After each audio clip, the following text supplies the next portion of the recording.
Daniela Prapielouk, le manteau neigeux est extrêmement instable en ce moment dans les Alpes. À combien est le niveau de risque d'avalanche? 4 sur 5, donc depuis déjà quelques jours, parce qu'il a neigé en abondance depuis le début de la semaine. On a également eu ces vents tempétueux sur les crêtes alpines également, jusqu'à 100-120 km par heure. Résultat de la neige fraîche et du vent, eh bien, les conditions sont très très difficiles, raison pour laquelle Météo France avait maintenu le niveau d'avalanche 4 sur une échelle de 5. Il faut savoir que les avalanches, c'est vraiment le phénomène météo le plus meurtrier. On l'a vu la saison dernière, elle a été particulièrement meurtrière. Il y a eu une trentaine de morts, et cette année encore, eh bien, les chutes de neige sont arrivées tard, mais comme elles sont arrivées tard et en abondance, eh bien, ce manteau neigeux est toujours très instable. Ce sera également le cas les prochains jours parce qu'il va encore neiger. Déjà demain, on attend de la neige sur les Alpes à basse altitude.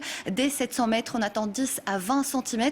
Et tout au long de ce week-end, parce que c'est un week-end très hivernal qu'on attend sur la France, résultat, eh bien, on va avoir encore entre 50 et 60 cm d'ici lundi, raison pour laquelle il faut rester très très vigilant.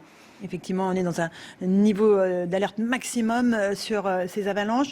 Dans les prochains jours, la situation va s'aggraver, hein, c'est ce que vous disiez. Effectivement, en tout cas dans les prochains jours, la neige va continuer de tomber. Le vent s'est un petit peu calmé, mais il reste tout de même sensible. Mais les chutes de neige resteront abondantes, c'est-à-dire que par endroits, en haut des Alpes, on peut avoir dans certaines stations jusqu'à 1,60 m, 1,80 m, voire même au-delà de 2 mètres de neige. Donc raison pour laquelle il faut rester vraiment très très vigilant. Vous restez avec nous, Daniela.